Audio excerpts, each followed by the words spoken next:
بسم اللہ الرحمن الرحیم۔ اللہ کے نام سے شروع کرتا ہوں جو بے حد مہربان نہایت رحم والا ہے۔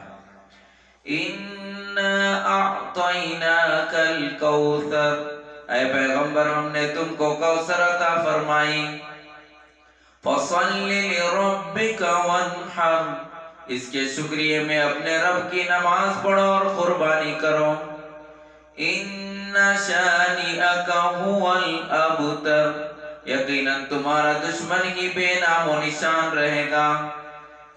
اس مختصر سی صورت میں اللہ تعالیٰ نے اپنے حبیب صلی اللہ علیہ وسلم کو جام کوثر عطا فرمایا، خیر کثیر سے تعبیر کیا تو جام کوثر عطا فرمایا، مقام محمود عطا فرمایا، جنت کے باغ و بہار عطا فرمائی، ایک بڑی امت عطا فرمائی۔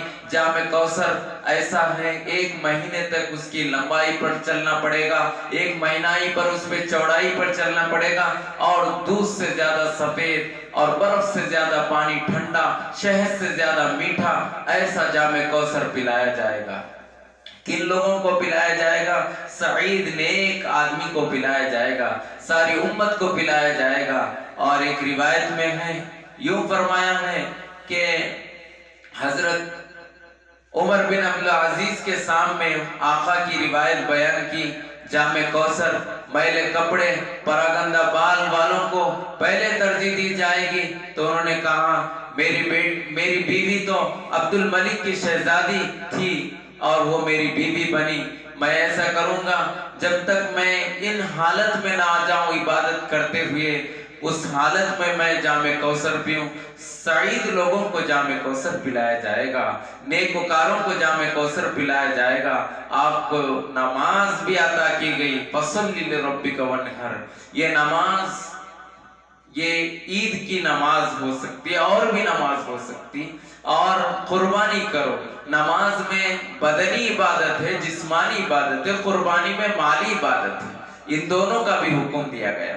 تیسری بات یہ کہا گیا، اِنَّ شَانِئَكَ هُوَ الْأَبْتَرُ، بے نام و نشان ہوگے وہ لوگ جو حضور کی نسل ختم ہو گئی کہتے ہیں، حضور کا نسب ختم ہو گیا کہتے ہیں۔ آپ صلی اللہ علیہ وسلم کے اولاد ابو قاسم اور عبداللہ، بعض نے طیب اور طاہر بھی کہا ہے ان کو، وہ لوگ بچپن میں انتقال ہو گئے تو یہ لوگ یہ کہتے تھے، عاص بن وائل دشمن کہتا تھا حضور کی نسل ختم ہو گئی، لیکن وہ دشمنوں کی نسل ختم ہو گئی، ان کی علم میں برکت ختم ہو گئی، ان کا اخلاص ختم ہو گیا، ان کا نسب ختم ہو گیا، لیکن آپ صلی اللہ علیہ وسلم کا نسب چلتا رہا۔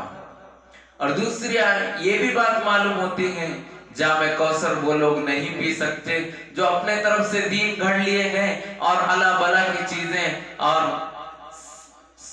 حضرت سہل بن سعد رضی اللہ تعالیٰ عنہ کہتے ہیں کہ میں نے دیکھا ایک روایت میں نبی پاک صلی اللہ علیہ وسلم نے یوں فرمایا کہ جام کوثر وہ لوگ نہیں پی سکتے، بعض لوگوں کے اور نبی کے درمیان میں آڑ ڈال دیا جائے گا، وہ اپنے طرف سے دین گھڑ لیتے ہیں، جیسے چاہیں ویسے کرتے ہیں، جس طرح نبی نے کہا اس طرح نہیں کرتے ہیں، اس سے آگے کر دیتے ہیں، پیر و فقیروں کی باتوں پر عمل کرتے ہیں۔ نبی جس طرح کرے اس طرح کرنا چاہیے، اپنی طرف سے من گھڑت باتیں اور اپنی طرف سے جدید دین تجویز نہیں کرنا چاہیے۔ علامہ تھانوی رحمت اللہ علیہ کہتے ہیں جو نبی کی دم کٹے کہتے تھے وہ لوگ ان کی دم کٹ گئی ہے، اور وہ لوگوں کا نام و نشان بگڑ گیا ہے، ختم ہو گیا ہے، صفحہ ہستی سے ختم ہو گیا ہے۔